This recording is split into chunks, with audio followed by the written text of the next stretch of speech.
Ito ang nirecommend ni Kuya sa akin. Para siyang para siyang SMB pero a bit lighter.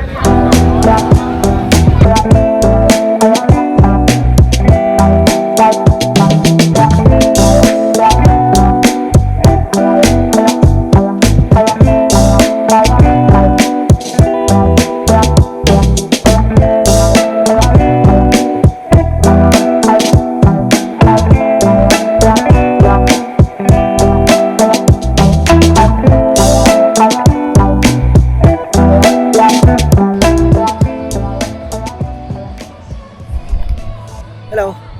Nandito kami ngayon sa Mega Grand World Hanoi. Hindi ko pa exactly alam kung ano siya. Pero sa research ko, ano daw siya, parang 800 stores. Para siyang shopping mall. Pero hindi yung para sa Pilipinas na isang buong building. Para siyang strip mall na like maraming, like mga ganyan, for example. Mga ano yan siya lahat, mga tindahan. And then, ang design niya is yung parang sa Venice na may gondola, yan, may parang river sila dito. And then meron din daw ang Korean town. Hindi pa namin napunta ng Korean town, but so far ito ang parang ano nila, ang Venice nila na setting. And then even the small houses, yung mga colorful buildings is designed din daw yan following Venice. Hindi ko alam, hindi naman ako napunta ng Venice. Hapon na pala, mag-alas 5 na. And then nasabi ng wife ko, gusto na dyan daw sumakay dyan sa yung parang mga gondolang ganyan. And until 5 p.m. lang. So kakatapos lang namin kumain. And then hanapin na namin kung saan yan makakasakay ng gondola para makasakay na kami.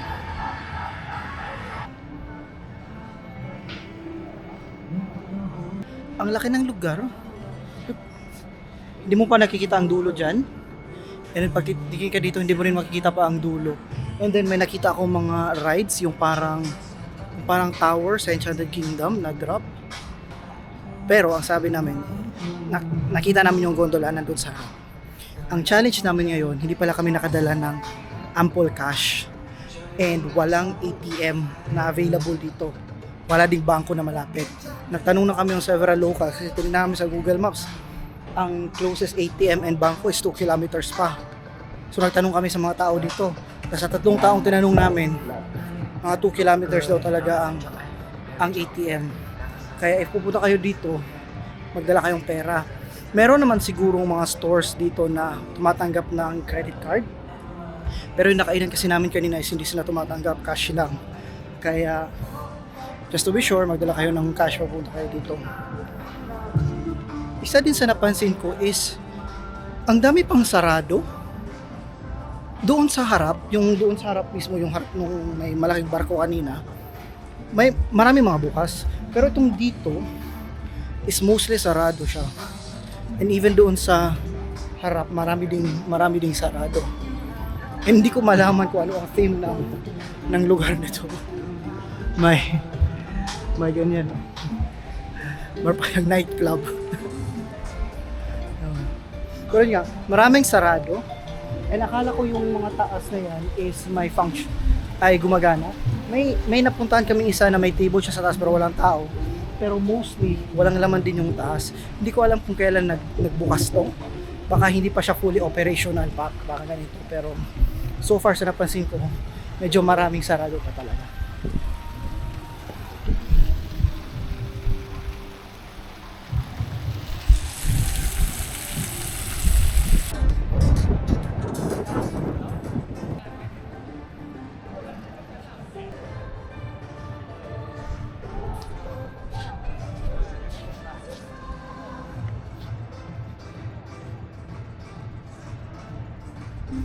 In fairness dito ha, ang ganda ng lugar niya. Hindi pa ako nakakapunta dun sa yung sa Taguig na mall. Hindi ko nakalimutan ang pangalan nun. Ang layo kasi Mandaluyong. Hindi pa ako nakakapunta dun. Hindi ko siya ma-compare kung ano ang mas maganda sa kanila. Pero one way lang. Tinatanong ng wife ko if kung one way lang ba kami papunta lang doon, pwede pa balik. One way lang para tingnan natin yung side na yun, ang layo nun. medyo marami ng tao dito as opposed doon sa pinanggalingan namin. So baka alam nilang dito dapat bumaba. Kami lang yung bumaba sa gitna.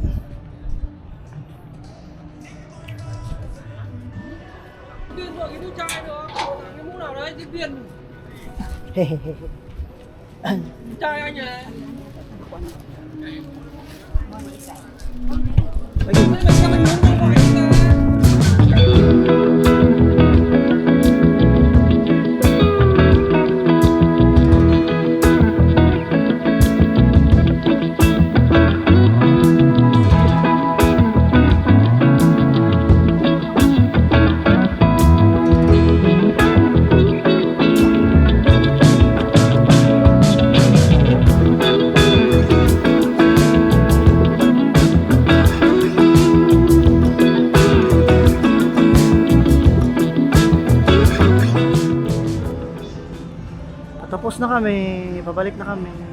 Babalik din na. Pabalik? Pabalik din ni ganito. Aw, hindi pala. Mali pa. Mali pala. Okay. Thank you. Bye. So, yun na yun. 15 minutes per ride, 30 minutes kung gusto nyo back and forth doon sa pinanggalingan. Ang sabi ni Kuya, tinanong ko siya kung matagal na bang bukas to kasi wala masyadong stores.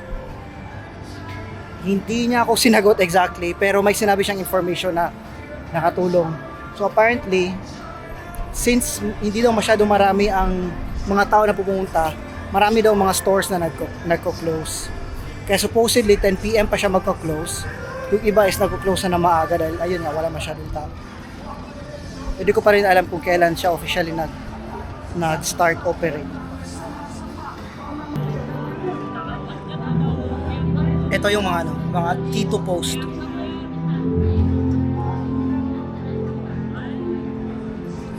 Ginajudge ako ng asawa ko. So guys, nakapunta na ba kayo sa Venice? Ito pala, nandito kami sa Venice ngayon.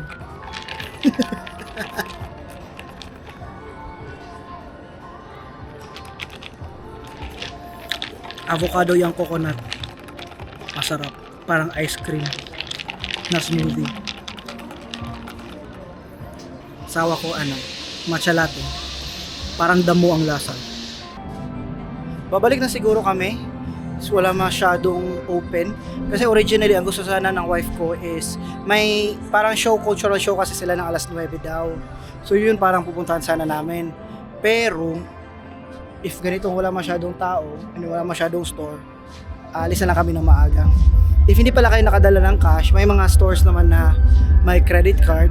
And then yung mismong gondola, pwede nyo bilhin sa Klook para hindi na kayo maglabas ng pera dito. Yun ang ginawa namin.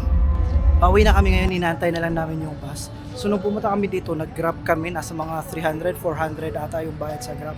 Pero meron daw silang free na bus pabalik doon sa Old Quarter. Pero medyo mag-aantay ka kasi and medyo mas matagal siya compared sa mag-grab ka. Pero wala kami pera. Magbubus kami. Goodbye, Venice.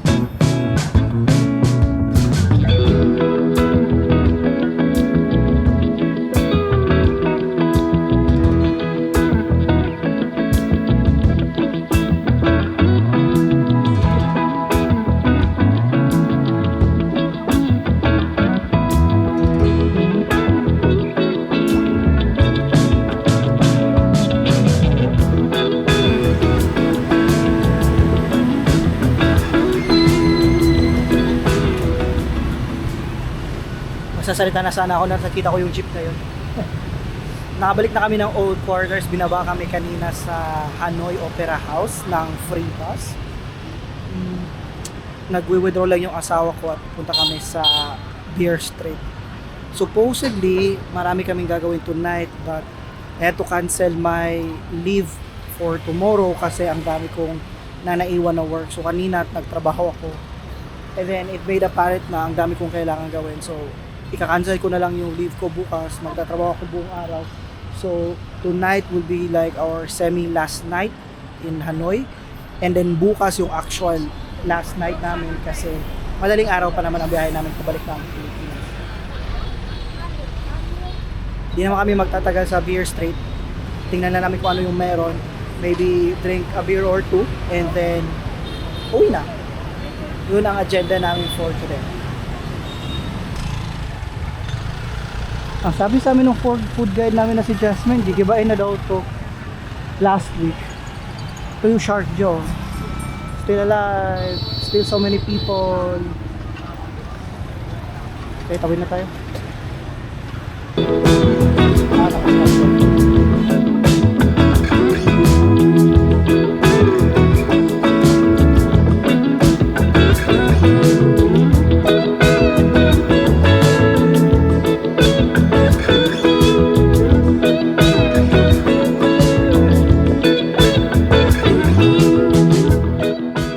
Nandito na kami ngayon sa Beer Street. Grabe ang ingay. Nandito kami sa pinaka harap mismo ng ng corner. So yun yung pinaka Beer Street. Parang puno na ata, hindi na kami papasok.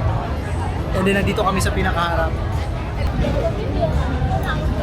Ito ang nirecommend ni Kuya sa akin.